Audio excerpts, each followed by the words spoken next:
সবচেয়ে ভয়ঙ্কর জিনিস যা তোমার সাথে ঘটবেই। আর যখন এই অবধারিত দিনটি চলে আসবে তখন তুমি কি অনুভব করবে, আর কোন বিশেষ আমলের মাধ্যমে এই দিনটি তোমার জন্য সহজ হয়ে যাবে।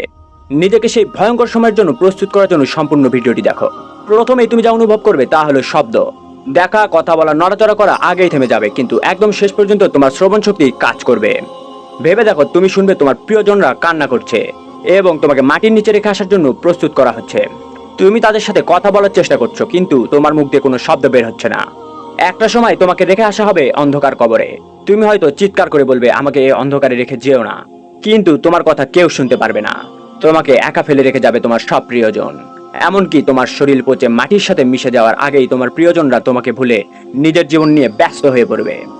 আর মাত্র 2 প্রজন্ম পরেই হয়তো পৃথিবীর বুক থেকে চিরতরে মিশে যাবে তোমার অস্তিত্বের সকল চিহ্ন।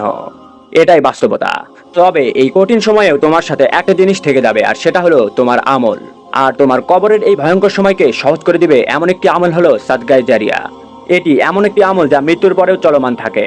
আর যে পাপ থেকে বিরত থাকতে হবে তা হলো মানুষের হক আদায় না করা। এই পাপটিও মৃত্যুর পরে চলমান থাকে। তাই আসুন সাকরাতুল মাউতের জন্য নিজেকে প্রস্তুত করি, নামাজ রোজার পাশাপাশি বেশি বেশি দান সদকা করি এবং মানুষের হকের বিষয়ে সচেতন থাকি। চ্যানেলকে সাবস্ক্রাইব এবং ভিডিওকে শেয়ার করে সত্য প্রচারের অংশীদার হয়ে যান। ধন্যবাদ।